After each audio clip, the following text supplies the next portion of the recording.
Haribol, Haribol, Haribol. Is the sound now? Quickly ask them. Sound is coming. There's no internet. What? Internet's on. No. What do I do? Suman, no internet. It's all cut.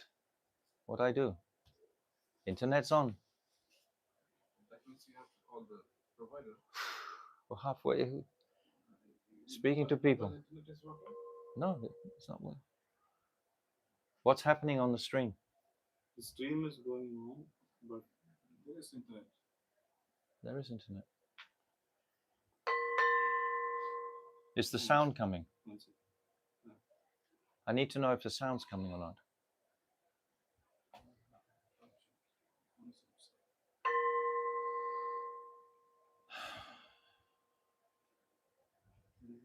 Another phone. Let me bring my phone.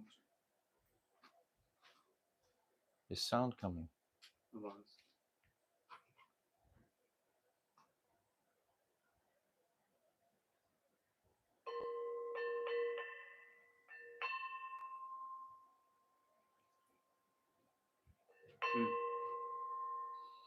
Radhe Jaya Jaya Madhava Dahite.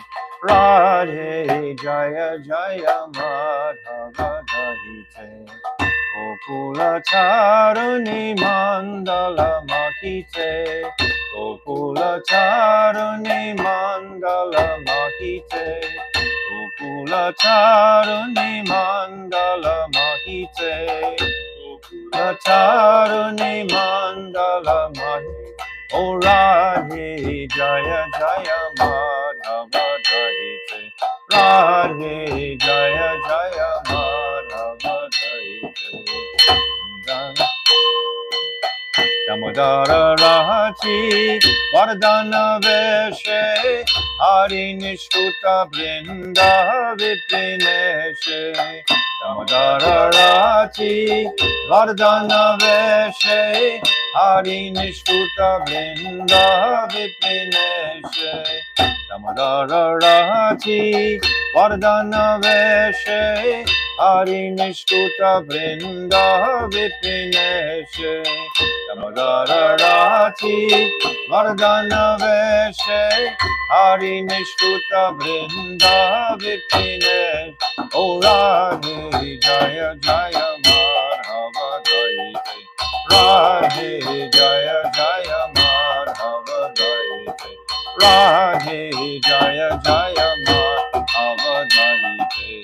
Radhe Jaya Jaya Madhava Dahite.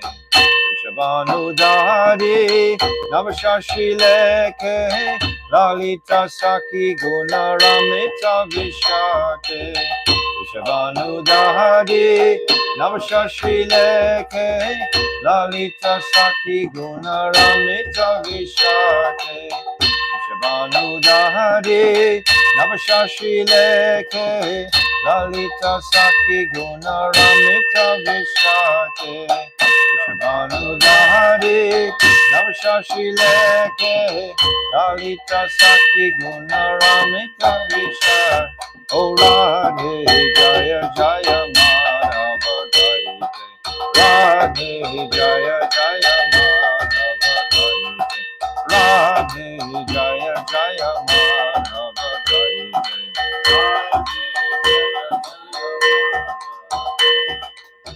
Karanam Karumaye Karanam Varite Sanaka Sanatana Bhanita Charite. Karanam Kurumaye Karanam Varite Sanaka Sanatana Bhanita Charite. Karanam Karumaye Karanam Varite Sanaka Sanatana Bhanita Charite. Karanam Kurumaye Karanam Varite Sanaka Sanatana Bhanita. O Radhe Jaya Jaya Madhava Dahite. Radhe Jaya Jaya Madhava Dahite. Radhe Jaya Jaya Madhava Dahite. Radhe Jaya Jaya Madhava Daite Gokula Charuni Mandala Mahite Gokula Charuni Mandala Mahite Gokula Charuni Mandala Mahite Oh Radhe Jaya Jaya Madhava Daite Radhe Jaya Jaya Madhava Daite Radhe Jaya Jaya Madhava Daite Radhe Jaya Jaya Radha Madhav Radha Madhav Radha Madhav Jaya Shri Radhe Jaya Radha Madhav Jaya Radha Madhav Radha Madhav Jaya Shri Radhe Oh Radhe Radhe Radhe Radhe Radhe Radhe Radhe Oh Hare Krishna Krishna Krishna Hare Hare Hare Rama Rama Rama Hare Hare Hare Krishna Krishna Krishna Hare Hare Hare Rama Rama Rama Hare Hare Oh Hare Krishna Krishna Krishna Hare Hare Hare Rama Rama Rama Hare Hare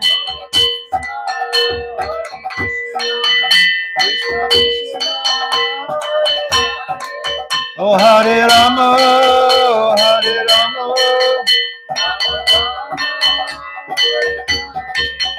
Hare Krishna Krishna Krishna Hare Hare Hare Rama Rama Rama Hare Hare Hare Krishna Krishna Krishna Hare Hare Hare Rama Rama Rama Oh Jaya Nitai Jaya Gaur Jaya Nitai Jaya Gaur Jaya Nitai Jaya Gaur Jaya Nitai Oh Jaya Sachinandan Jaya Gaura Hari Sachinandan Jaya Gaura Hari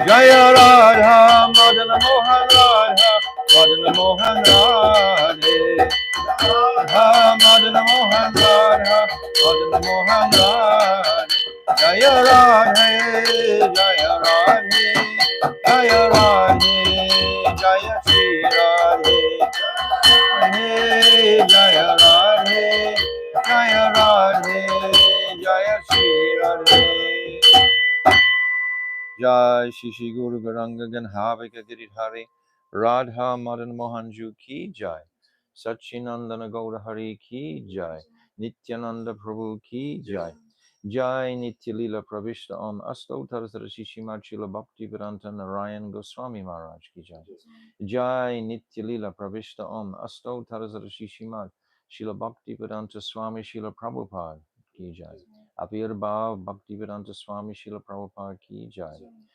Jai Nityalila Pravishta Om Astotar Shishimad Shila Bhakti Pragyan Keshav Goswami Maharaj Ki Jai Jai Jagat Guru Nityalila Pravishta Om Astotar Shishimad Shila Bhakti Siddhanta Saraswati Goswami Prabhupada Ki Jai Jai Mahabhagavat Shila Gaur Kishodas Babaji Maharaj Ki Jai Jai Saptam Goswami Shila Sachidananda Bhakti Vinod Thakur Ki Jai Jai Vaishnav Sarvabhauma Jagannath Das Babaji Maharaj Ki Jai Jai Shila Baladevi Dibhushan Gaudi Vedantacharya Ki Jai Shila Vishwanath Chakravarti Thakur Ki Jai Jai Narottam Srinivas Shyamanand Prabhu Treya Ki Jai Shila Krishna's Kaviraj Goswami Ki Jai Jai Shri Rup Sanatan Shri Bhatta Raghunath Shri Jiva Gopal Bhata Dasaragana Sad Goswami Prabhu's Ki Jai, Jai Swarup Damodar Rai Ramananda, Gauda Parsada Ki Jai, Namacharya Srila Haras Thakur Ki Jai. Prem Sika Holsi Krishna Chaitanya Prabhu Nityananda Shri Advaita Gadadhar Shivasari Shri Gaura Bhaktivinoda Ki Jai. Shri Shri Radha Krishna Gopinath Shamakund Radha Kund Giri Govardhana Ki Jai. Vrindavan Dham Ki Jai, Navadvip Dham Ki Jai, Ganga Jamuna Ki Jai, Brihat Mridanga Ki Jai. Sankirtan Yagya Ki Jai, Nam Bhajan Ki Jai, Grantaraj Srimad Bhagavatam Ki Jai, Jagannath Baladev Subhadra Sudarshan Chakra Ki Jai, Nishingadev Bhagavan Ki Jai, Prahlad Maharaj Ki Jai, Srila Nandotsava Mahotsava Ki Jai, Ji Nanda Baba Ki Jai, Jai Avirbhav Bhaktivedanta Swami Srila Prabhupada Ki Jai, Ananta Kota Vaishnava Vrinda Ki Jai, Go Premanandi Hari Hari Bol. Om Aginatimirandasya Gyananjala Shalakaya Chakshu Unmilitam Jena Tasmaya Shri Guruve Namaha Guruve Gaurachandraya Radhikaya Tadalaye Krishnaya Krishna Bhaktaya Taravaktaya Namo Namaha Yam Pravajantamana Paityam Apaitikrityam Dvaipaino Viraha Katara Ajuhava Putre Titam Mayatayo Taravo Benidustam Sarvabhutam Munim Muhid Anatoshmi Bhaktya Vihina Aparar Lakshay Shiptascha Karmadita Rangamadhye Kripa Maitvam Sharanam Prapana Brinde Namaste Charanaravindam Tavaivasmi Najivami Tvaivina Iti Vignaya Radhe Tvam Nayamam Charalantikam. I'm first of all offering millions and millions of Dandavat pranams unto the lotus feet of my beloved Gurudev Nityalila Pravishta Om Asto Tarasarashi Shimad Srila Bhaktivedanta Narayan Goswami Maharaj. And I'm especially offering all my Dandavat pranams unto the lotus feet of our beloved Nityalila Pravishta Om Asto Tarasarashi Shimad Srila Bhaktivedanta Swami Srila Prabhupada, and all the Vaishnava and Vaishnavi devotees of the Lord, my Dandavat pranams. So it's working properly now? Yes. So, yesterday we spoke about the birth, about different details of Krishna manifesting in the dungeon of Kamsa and then taking birth from the womb of Mother Yashoda. So, what happens next is what we describe in Nandotsava. So, when the child that was the girl child that came from the womb of Mother Yashoda, she is described as like a portion. She was lying within the womb as a portion of Krishna. Her name, in fact, is Ekanamsha. That's her name. And she is non-different to Yogamaya. Yogamaya has so many forms. So when she is brought back to Mathura, then she manifests as Mahamaya. This is what we described yesterday. So that personality then spread out to many places in India, Varanasi, etc., and took many different forms. So Mother Yashoda, she was under the influence of Yogamaya and all the midwives, etc., in the birth chamber. That's why they were all completely asleep. Everyone in Gokul was under the influence of Yogamaya. They were all completely in deep sleep when Vasudev came with Mathuresh Krishna and replaced him, or put him on the bed with Mother Yashoda. And then he left. And it's described he left with Ekanangsha. And when he took her, she's of course the representative of Yogamaya. And it's described when he took her, then that influence of Yogamaya subsided. And then they all woke up after he took her across. This is what Jiva Goswami explains in the Gopal Champu. And then after some time, the midwives, the elderly gopis, they all began in absolute fascination examining this newborn baby boy. He was looking like a sapphire. Actually, Mother Yashoda, she saw him like just a black glowing object. And then she came closer and she couldn't believe this jewel had actually come from her womb. She was amazed at the beauty, and her eyes just kept looking and looking and looking. Her eyes were full of tears and her breasts were dripping nectar from her breasts, it's described. And all the elderly gopis who were gazing at baby Krishna, they were taking baby Krishna right into their hearts. They were looking at each limb of this beautiful baby. One elderly gopi took the little baby's hands. Another was looking at his beautiful arm features. Another was looking at his beautiful lotus feet. And they were immersed in the darshan of baby Krishna for a long time. All of them were just utterly astonished. So the time went on, and then morning came, and Nanda Baba was out with the cows and so on, with all the cowherd men, the gopas. And then while he was with the cows, Jiva Goswami describes, Punamasi comes. She's small, old lady, and she comes. One youthful man is supporting her, and she comes to Nanda Baba, and she explains his glorious fortune that he's just given birth. His wife has just given birth to the most glorious son. Nanda Baba is completely stunned. He's totally stunned. And all the gopas are hearing this also, and they also become completely stunned. Remember that the Brijvasis are all coming from Goloka Vrindavan. They're all Nitya Siddha Parikas, but they've been completely covered over for the Leela to take place. But they have heard from Purnamasi previously that a great son will be born to Nanda Baba. They have heard this in the past. So they're anxiously waiting for this personality to appear. And when Krishna does appear, he also appears in all the hearts of the Brijbasis simultaneously. So immediately they all feel immense joy. They don't quite know why to begin with until the news is broken, but all of them are feeling immense joy because Krishna has manifested in Vrindavan, in Gokul, and they're experiencing this tremendous bliss of his presence now in their lives again, of course. So when Nanda Baba hears this news from Punamasi, he initially is completely stunned for a few minutes, and then he comes out of his state of ecstasy, and then he understands what has taken place, and he tells the Gopas and Punamasi, all these cows that I'm with, millions of cows that he was with, immediately distribute them all in charity. Immediately, all of them. And then the gifts that Nanda Baba begins to distribute to all the Brijbasis and all the Brahmanas is described as like just an endless, unlimited ocean of gifts. He's just giving and giving and giving everything.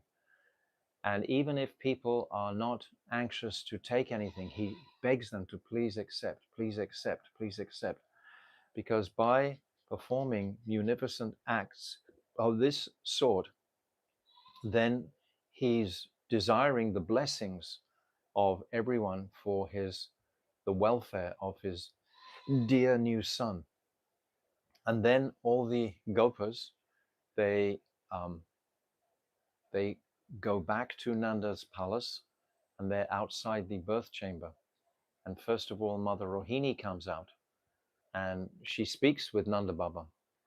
And Nanda Baba is just trembling in ecstasy in anticipation of having darshan of his son. And then Yashodamar is screened off in the chamber. But then Rohini, she brings the little baby out. And Nanda Baba, he's like Yashoda was, completely stunned with the incredible beauty. Krishna's beauty is described as a Lavanamrita. It's the very source of all beauty in existence. So his form as a small child is so splendid and just stuns all the senses completely because it's so exceptionally beautiful. And then the another elder gopi, she comes and she takes the child Krishna and she puts it in the lap of Nanda Baba. Nanda Baba, he's holding this jewel of a child, and just he's shocked at how beauty that they're all staggered. All the elderly gopi wives are shocked at the beauty of this baby, and then all the gopas, they also see the absolute beauty of this child. And then gradually their senses come back to functioning. And then immediately Nanda Baba is thinking, we have to obviously have a celebration and a festival immediately. So already Nanda Baba has given away so many cows, but now he's giving away more cows, but all their hoofs are going to be plated with gold covers and beautiful cloths on their backs. And he's giving them to all the local brahmanas. He's sending out runners to tell everyone in the vicinity, come, come, come. And a tremendous festival starts to take place. All the gopas, they put on their very, very best cloths, and the ladies are dressed with all their beautiful earrings and bells and so on. And they all come from everywhere. They all converge on Nanda Baba's courtyard. And they all get to have darshan of Krishna. Actually, it's described in the Radha Krishna Ganadesh Deepika that most of the residents of Vrindavan are all related one way or another with Krishna.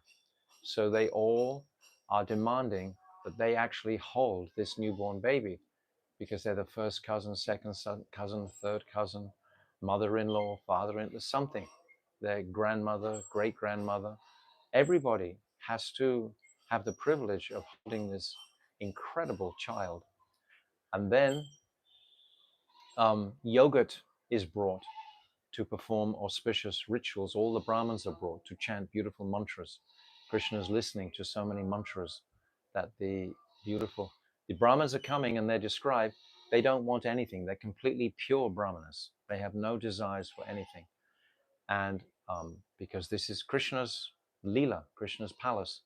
So all the Brahmanas come and they're chanting beautiful Vedic mantras. And baby Krishna, he's aware of all these mantras, he's listening. And then they bring auspicious substances to um, touch to Krishna, sesame seed, etc. And then Nanda Baba begins this beautiful festival where they start to put yogurt on each other, all the cowherd men and their ladies, and they start to throw the yogurt, and then they're throwing turmeric, and they're throwing butter. And the festival is described as so opulent.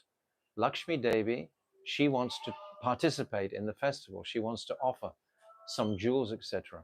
But Nanda Baba, he's able to distribute all the wealth of his treasury in the form of so many jewels, so much gold, so many diamonds. He's distributing. So Lakshmi Devi, she has no place to go. Lakshmi Devi can't find a place. So she actually occupies the gutters of Braj. It's described that all the gutters in Braj, where all this milk and yogurt and butter are flowing, Lakshmi Devi is there in the form of many jewels within the gutters. That's the only place she can find to decorate, because everywhere else is decorated so incredibly beautiful. In other words, all of the Brijvasis, they understand in the core of their hearts that this is the Lord of our lives. They're understanding this. This is Krishna. This is Brajendra Nandan, Sham Sundar. They've come from Goloka Vrindavan. They've come to Gokul in Prakat Dham, and they're sensing the wonderment of this appearance of Krishna.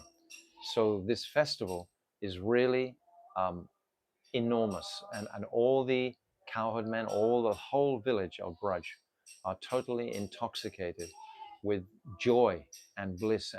Because Krishna, when he manifests, he pours into the hearts of all the Brijbasis his intoxicating bliss, which was not there previously. So now they've all risen to another state of consciousness just by the presence of Krishna. And of course, Mother Yashoda, she's completely overwhelmed. And previously, Mother Yashoda was preparing for this festival, and she had prepared many, many gifts for all the ladies and all the gopas, many beautiful saris according to their actual taste and so on, very carefully selected, and different jewelry for each elderly gopi, and all beautiful tailored cloths for all the men and so on. She'd done all this she had a whole storehouse filled with gifts because she knew the munificent nature of her husband was just to distribute, distribute, distribute. That is his mood of distribute. This is the father of Krishna. So he has unlimited resources to distribute because it's just as soon as he distributes, then it just becomes filled up again like that. So then Mother Yashoda is still tired, we can say, or she's still exhausted from the birth. She hasn't recovered. So Nanda Baba, he looks at all these gifts in this storeroom and he has no idea of who's for who. He has no idea of which sari is for which gopi or anything at all. And he knows that Mother Yashoda has taken so much trouble for this. So Rohini Ma, she is called Proshita Bhartika. She's the heroine whose husband is away. So she dresses very, very simply, and she doesn't attend any festivals like that.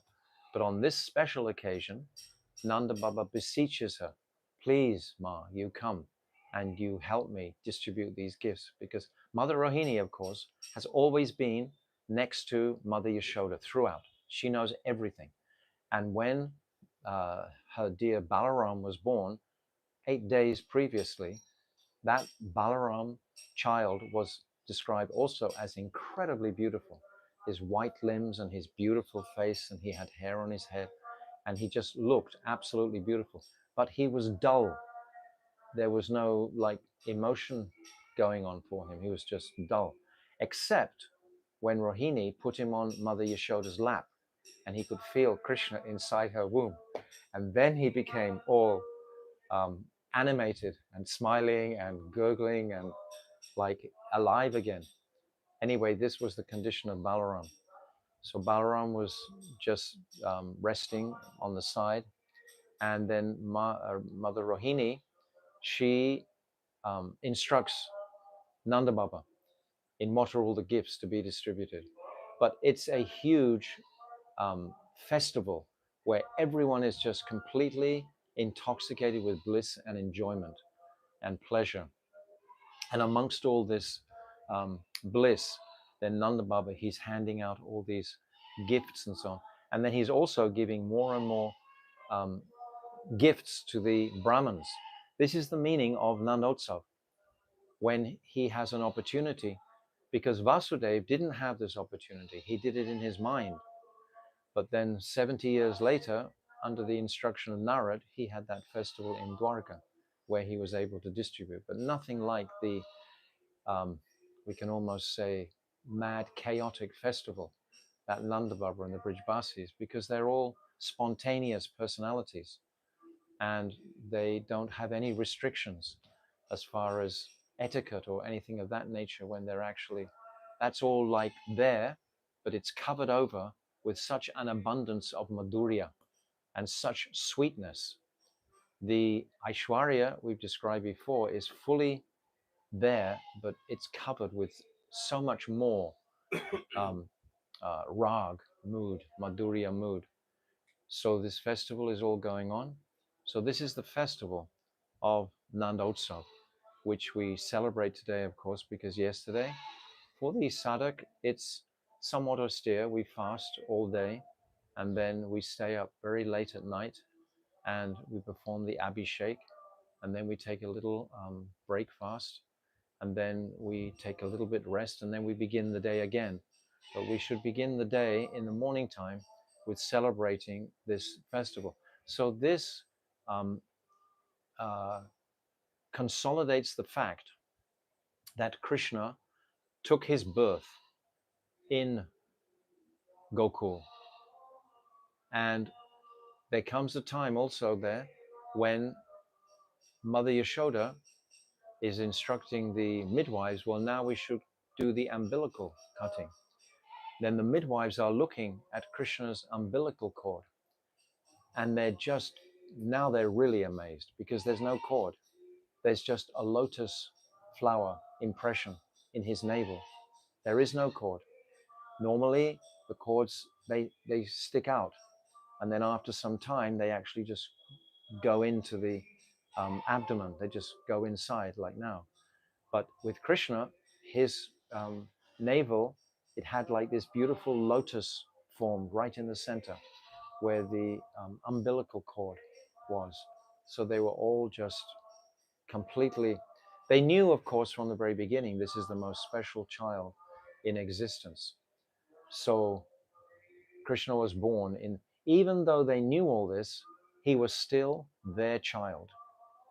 Even though they appreciated all this, we can say, magnificence and stunning beauty and so on, still he was their Lala. All the Brijbasis, because I said before, they were all related to him one way or another.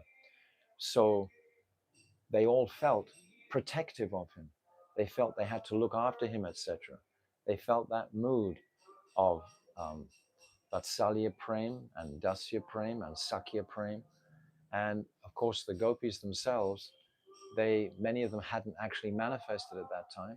Radhika, she manifests, what is it, a few weeks later or a month later? A few weeks later, I think. And she's actually 6 or 7 months younger than Krishna.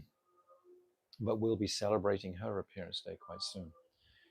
So Krishna was just there in his own complete glory, and all the Brijbasis were um, relishing his absolute intoxicatingly beautiful features.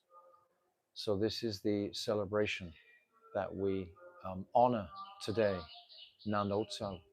So Nandotsava Mahotsav Ki Jai, Nandotsava Ki Jai. So today is also the Abhirbhav of our beloved Srila Bhaktivedanta Swami Prabhupada. And I think that practically everyone watching this video, or any Western devotee, we've all come to this movement, to this place of consciousness because of Bhaktivedanta Swami Prabhupada. Even many, many Indian devotees will have joined this movement of Mahaprabhu because of Bhaktivedanta Swami Prabhupada. He's called Senapati Bhakta. He's the general of all bhaktas. He's the one called by Mahaprabhu to solicit all the foreigners, principally, basically the Westerners. But of course, he influenced India so much.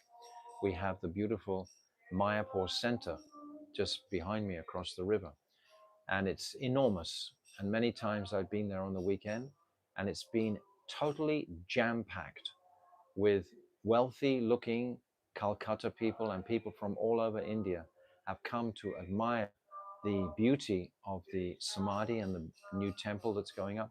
This was exactly the dream that Prabhupada envisaged. This is exactly what he wanted. He wanted to distribute Mahaprabhu's mission completely worldwide and beyond. This was his urgent mood. Only for 10 years he was preaching this mission very vigorously.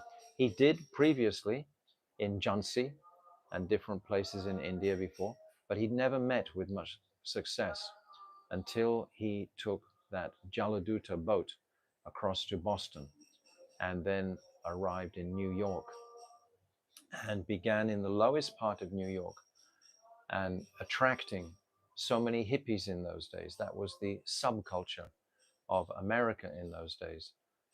all the discontented youth.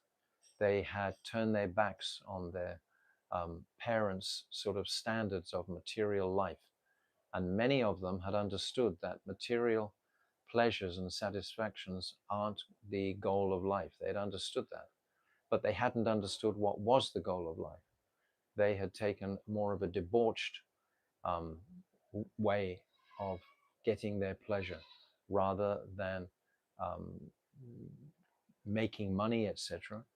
But they had drugs and sex and so on like that. That was the mentality of the hippies at that time, because they hadn't been given they had separated, but they didn't know what to do. They hadn't got the focus where to go with it.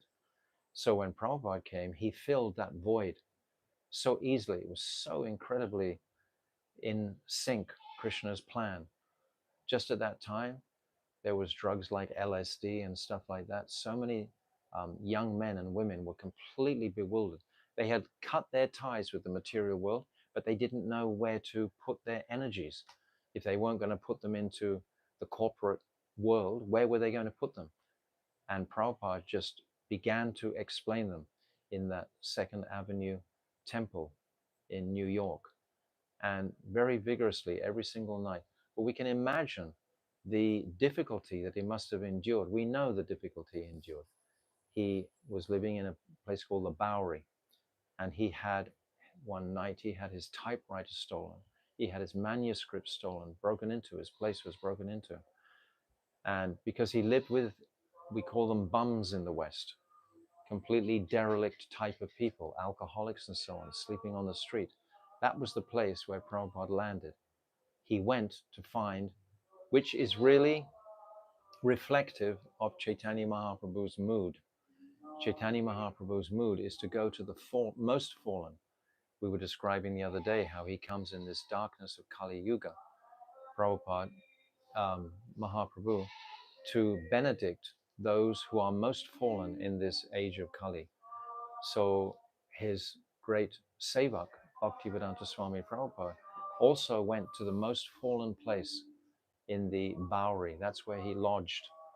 And then he started to meet a few devotees. And then eventually they found him that storefront on Second Avenue. And then he was able to get another place there and right next to the storefront. So he had a sort of secure place for his writing and so on. All this time, Bhaktivedanta Swami Prabhupada was writing, even throughout all of these different events that were happening in his life concerning so many people, solicit and bringing so many devotees to the flag of Mahaprabhu. He was writing the entire time because he had understood from his Gurudev that without the Brihat Mridanga, without the printed word, then no movement would go very far. So Prabhupada was concerned to quickly publish his Bhagavad Gita. This was the first book that he wanted to quickly put. Bhaktivedanta Swami Prabhupada, he presented all his teachings on the back of this Bhagavad Gita. This was his principal book, because this was a book that all groups of people, castes of people, creeds of people could actually appreciate and resonate with. So this Bhagavad Gita was printed in the Macmillan Press. And I think the first edition perhaps might have been 69 or 70. It was very early on. But that was the first edition of Prabhupada's Gita. And then Prabhupada, simultaneously to writing, he was doing the cooking himself for all the people that would come. He would serve them and he would clean up after them. They had no idea. Understand, at the time, Westerners, what did they know about sadhus? They had no idea. They had no regard, no respect. They had known only Christianity, perhaps, or Judaism in one form or another. Islam wasn't even really prominent in the Western world. It was principally just Christianity. So they had no idea of etiquette whatsoever. He had to teach them to take their shoes off before they came inside. He had to teach them how to eat with the right hand. And gradually, he performed a miracle. He turned these hippies into happies, it's described. Because, of course, the hippie were very confused, so they were depressed because they were bewildered. And then he began to um, preach to them and even initiate them. He had the first yagyas in New York in Second Avenue, and he started his whole movement from that place, from absolute, not just from nothing, but from minus nothing. These people were worse than Jagai and Madais, much worse. They weren't so sinful in the sense of killing and, violent particularly, but they were just completely bewildered. So Prabhupada, he began his movement. And by the mercy of his Guru Maharaj and the whole Guru Parampara, then his mission spread like wildfire. From there, he went to San Francisco.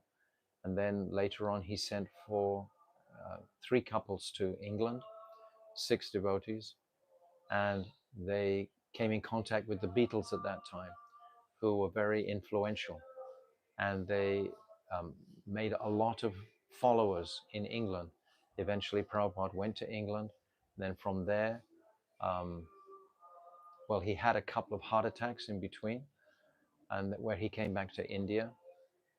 But we can see from the very raw beginnings how Krishna's mercy was so much flowing to support this incredible personality. He had such a charming personality. He had such a amicable nature. We see his different television programs that he did with different commentators. Some of them were very aggressive, but Prabhupada never stopped smiling. He never stopped um, uh, being positive about his presentation. Not for a single minute did he. And this is the mercy of his Guru Maharaj and Krishna, these 2 ingredients together. So we see what miracle he performed in his life. Just in 10 short years, he transformed the whole Western world. And the seeds are planted deeply. Right now, there are so many temples everywhere, little centers all over the world. Just this morning, I got a little video of a temple in Glastonbury in England, very small place. And they've got beautiful deities on the altar. They're all celebrating Janmashtami. This was unheard of, before Prabhupada, completely. In England itself, there was practically, maybe at most, 1 vegetarian restaurant in 1969. Now there's thousands of vegetarian restaurants. And I'm convinced that it was all due to the powerful preaching and personality. It wasn't just what he was saying, it was his personality. He would look at the devotees, and the devotees often described how he had the ability to see right through to their very soul. The devotees, many mentioned this fact, that he would see them completely. And they all say the same thing, that even though Prabhupada was looking at their most demonic side of their nature, he never judged. He was completely without judgment on them and just loved them. And they could feel this love. So like an animal who's been beaten suddenly meets, a benevolent keeper, the animal can just turn to that keeper with all its life and soul and energy and just offer it to that kind person. So this is actually what it was like for all the wayward youth of that time. They just simply flocked to Prabhupada.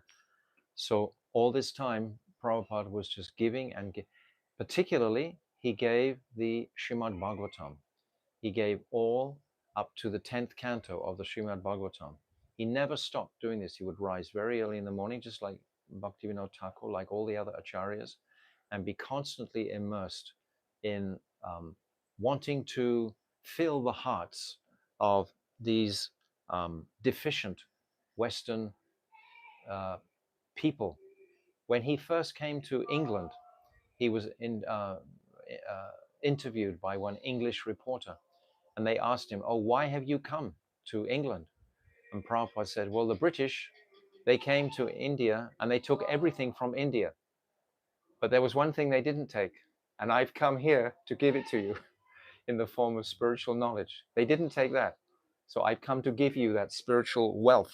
You've taken all the other wealth from India, but you haven't taken the spiritual wealth.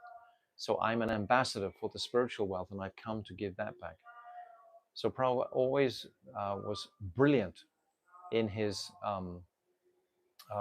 exchanges with various journalists and on um, talk shows and so on like that, which would just completely melt the heart of those people because he was so fast and he was so on it. Prabhupada was understanding the entirety of the planet, the globally. He understood that at this particular point in time, we were going to go through tremendous pressure from the governments, etc., which we've seen in the last 3 or 4 years. And he describes it. He says, for 50 years, there will be this. This was back in 1970 or something, 73, I think he said. He said, for the next 50 years, there will be this great oppression by the governments and the wealthy on the planet. And he defined it all. He described it all. He wasn't isolated from the material goings on at all. He was very much in touch. He was awake to everything that was going on. So he cultivated this mission on behalf of Srimati Radhika. Every single day he would sing this Jai Radha Madhava. Every day he would talk about Sri Radhika. And he gave us the Bhakti Rasamrita Sindhu in the form of nectar of devotion. First of all, he gave the Bhagavad Gita. Then he gave the Krishna book. And then he started with the 3 volumes of the first canto, Srimad Bhagavatam. But he gave the 10th canto in the form of the Krishna book. Because without the 10th canto, we don't really know where we're going. We have to have the description of Krishna's pastimes in Vrindavan to really get the complete focus. So today, of course, things have evolved, things have changed, but the principle of distributing books has gone on because this was the main activity that Prabhupada engaged all the energy of these young men and women. He had to engage their passionate energy. So he would send them on the streets for 10, 12 hours a day and distribute all of his books with so much success that these books were absolutely everywhere. And so many inquisitive young people were coming on the strength of these books. You can ask practically any devotee. Most of them, 99% of them, came because of the books that they'd read. They'd read these, which was so much accessible because Prabhupada was in tune with the times. He wasn't writing something really lofty or something too esoteric. He was writing something practical, how to be happy in this world by performing the regulative principles. How are you going to tell wild, untrained teenagers, not to indulge in sex life, not to indulge in drugs, not to indulge in meat eating, these prohibitions? How are you going to tell them that? And they're going to believe you? You can only do it with immense affection and love. So what Prabhupada performed, there's no question, was unbelievable miracle in the hearts of millions. And the proof of his potency is that it is still manifesting. People are still reading his books. They're still being transformed. 50 years later, nothing has diminished because what Prabhupada was giving was the eternal truth. He was giving, and that eternal truth would connect and resonate with our eternal souls. So that eternality, which is there in all of Prabhupada's books, when we read Srimad Bhagavatam from the very first verse, Tene Brahma Hridaya Adhikabhaya, it's just taking us right into and the elegance of his writing in the commentaries. This completely supports the powerful nature of Vedavyas's words. Because when you're reading something and it's the commentary itself is really enhanced with beautiful language and descriptions, just like our Jivadhamma. Our Jivadhamma, the way, the elegance with which it's written and presented, appeals to the higher senses of the human being. It elevates us just simply by reading the um, beauty within the language that he's used. Nothing gross, nothing um, uh, passionate or in all in pure goodness, all what he's presenting. And so many times he's very personal in his commentaries and so on, but nothing to breach etiquette or mariad. It's all perfectly balanced. So he's given us this Srimad Bhagavatam, but more than anything, he's given us this Chaitanya Charitamrita. This he did later.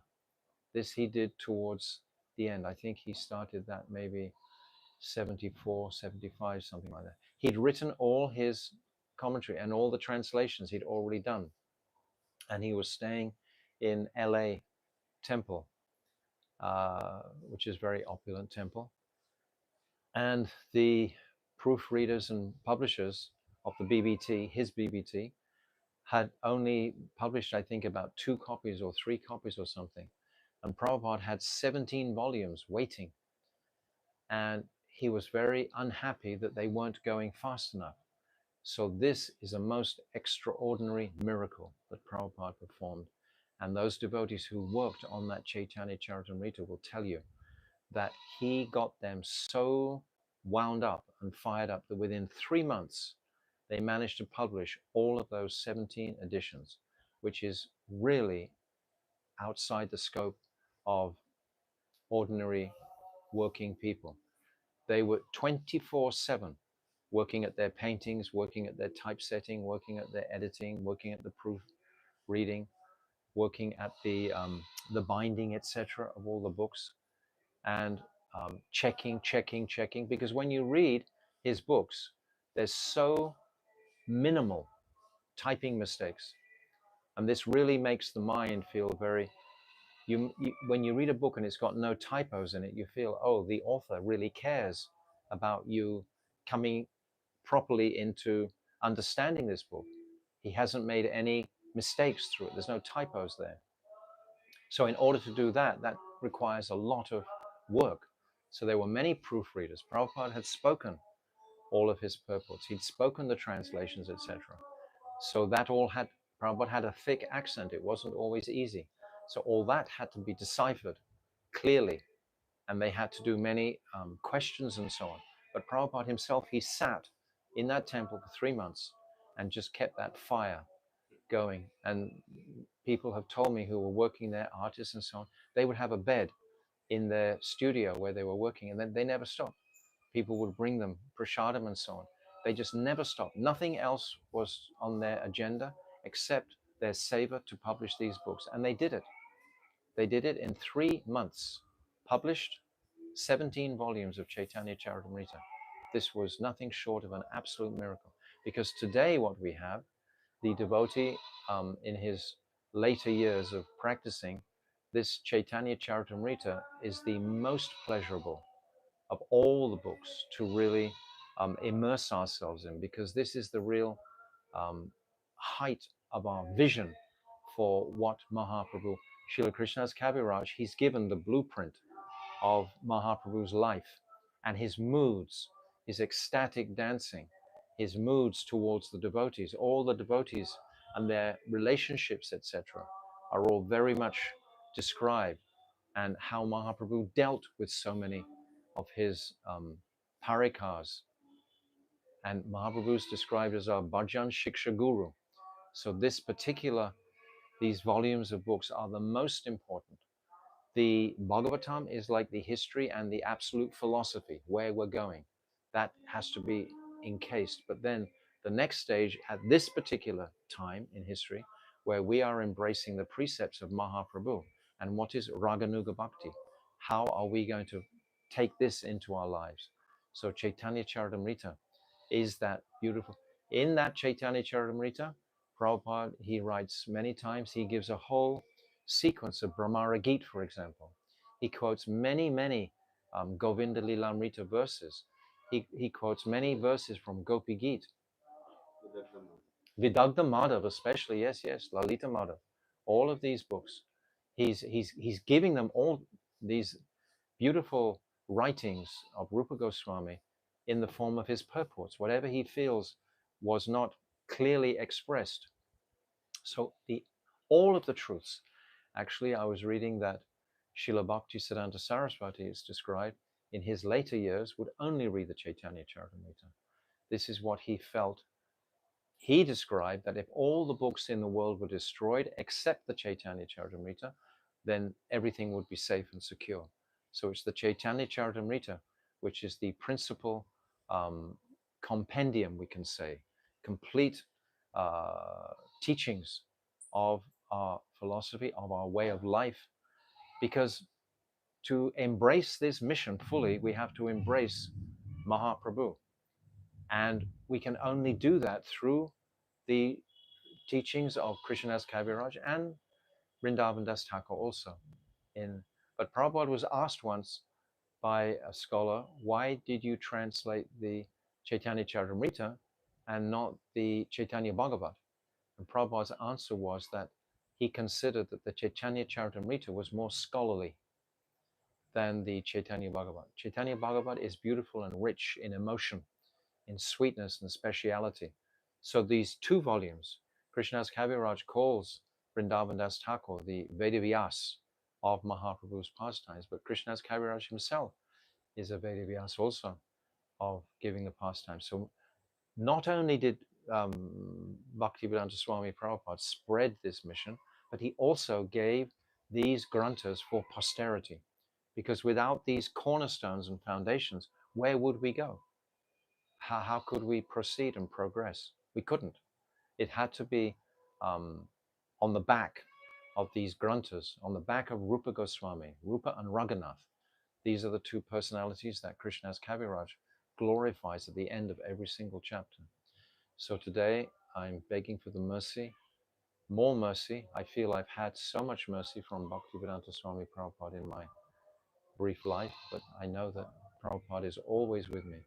He reasons ill who tells that the Vaishnavas die when thou art living still in sound. The Vaishnavas die to live, and in living try to spread the holy name around. This is Bhaktivinoda Thakur is writing this. So these personalities, they never depart. They're eternal personalities, and they certainly speak volumes from their works, especially the commentaries. Bhaktivedanta Swami Prabhupada, he said his own divine ecstasies were in his purports. These are his ecstasies, and when you dive into his purports, you can feel that. You can feel his enthusiasm for his taking shelter of Shri Radhika. So I'm offering my Pushpanjali to our beloved Bhaktivedanta Swami Prabhupada, and I'm begging for him to please give me his mercy always, even though I may stray so many times away, but please keep me very focused on your path. Beloved Srila Bhaktivedanta Swami Prabhupada. So Bhaktivedanta Swami Prabhupada ki jai. Anantakota Vaishnava Vrinda ki jai. Gaura Premanande Hari Hari Bol. Vanchakalpatarubhyascha. Kripa Sindhavevacha. Patitanam Pavanebhyo Vaishnavebhyo Namaha.